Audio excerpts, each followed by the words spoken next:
Governor John Kasich joins us right now from Michigan, where the polls are open for today's primary. Governor, good morning to you. Good morning. Thank you. Hey, in the Michigan polls, we see the latest Monmouth poll. You, on Saturday and Sunday, you actually went up over the number you had on Tuesday and Thursday as the pollsters did the four-day rolling average. You went up 9 points. I can't keep. I have no idea what you just said. The 2-day to 4-day to. Well, you guys become pollsters? You were in third place. You were third place on Thursday and Friday, then second place over the weekend. Why was that? Well, I think we're working hard, and we have a good grassroots organization, a good message, and people are, I think, are beginning to listen a little bit to the record I have, the accomplishments, and the vision for the future.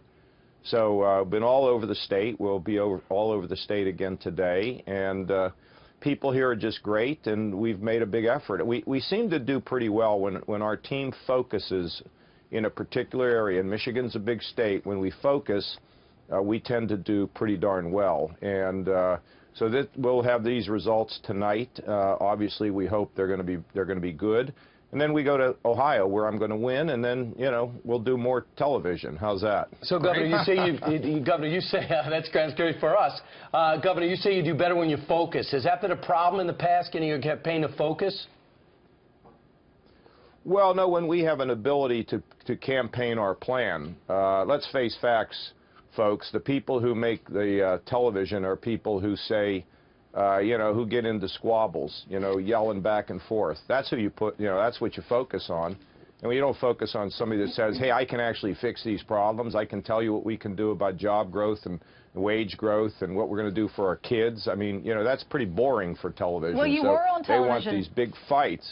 You were on television on Thursday, yeah, recently, and a lot of people thought you did a great job in the debate, and maybe that's why your numbers went up, because you saw the other three candidates fighting, and then you were talking about what your plan was for this country, and many people thought you did a great job. Maybe that's why your numbers went up over the weekend. Well, I think it's a combination of things, but I also think that, frankly, I labored in almost total obscurity, and I don't want to be whining about it. I'm just giving you the facts. I mean, if you add up all the time the people who yell and scream get on television compared to the amount of time that people who have a positive solution get, it's a joke. You can't even compare them. So now all of a sudden I think things are starting to turn, and it's this morning you've given me a nice interview. I'm not saying I didn't get any time. I'm just saying that I've chosen not to get into the shouting matches, and I've chosen to be positive, and I don't know if it gets the ratings, I mean, let's be honest about it. I used to be in television. I know how ratings work. Well, we have invited you many times, and for one reason or another, you have not been able to attend. It's great to have you today. I'm not blaming any particular thing. I'm just talking about the fact that, down in Alabama, the people down there didn't know me. They didn't know me because, I was not in the news cycle. I mean, everybody says it. In fact, even in the debate last Thursday, there were people in the audience screaming my name, trying to get me time in the beginning of the debate. Now, it worked out beautifully. Fox did a great job. I'm just telling you that when you are not known, it's hard to get high poll numbers. But when here in Michigan, we got a little bit more attention, and we're down to 4 people. And people are finally starting to hear my message. Yeah, that's all I'm trying to say. I'm not whining, complaining. I'm just the facts, man. No, I know. Well, let's look ahead. So far, you're 0 for 20.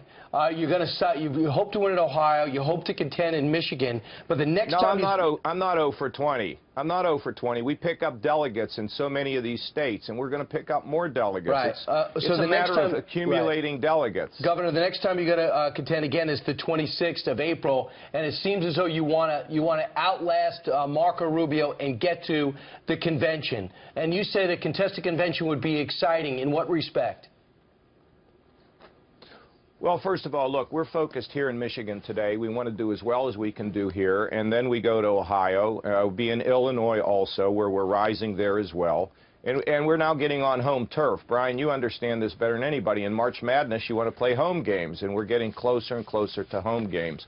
So we'll take it a day at a time. Now, if, in fact, nobody accumulates enough delegates, than you go to a convention where people sit down and try to figure out who'd be the best leader of the country. I think it's very exciting. Kids are going to be studying this. They're going to be wondering about the history of conventions. Instead of spending time thinking about the Kardashians, they're going to, nothing against the Kardashians, but you know, they're going to start thinking about how we pick a president. I think it's cool. I mean, everybody in America says people need to understand the civics of our country better. You know, you got Jesse Waters running all over the country asking people who's the vice president. Nobody knows the answer. So I think this is an opportunity for an education and an opportunity for us to renew ourselves. And we go to the convention, there's never any news, there'll be a lot of news. But now let's bring in somebody important. The First Lady of Ohio. We've been dying to meet your wife, Governor Kasich. Would you bring her in with you? She's been on the campaign trail with you, and I'm sure. Tell me what that's like. Hey, Karen. Good morning. Tell me what that's Good like, morning. Karen, to be traveling. Thanks for having me. You're welcome. Thanks for being on with us. What is it like to be on the campaign trail? Because I know behind every great man is a great woman. Well, I'm enjoying the campaign trail. Michigan has been wonderful. The people are great. The town halls are interesting. Folks ask us a lot of great questions. And it's fun to be with John and just to see what this whole process is all about. Karen, tell us one thing about John Kasich people don't know. Well, one thing that people might not know about John Kasich, he is a wonderful father to twin daughters, Emma and Reese, and I can't say enough great things about the time he puts into raising those kids.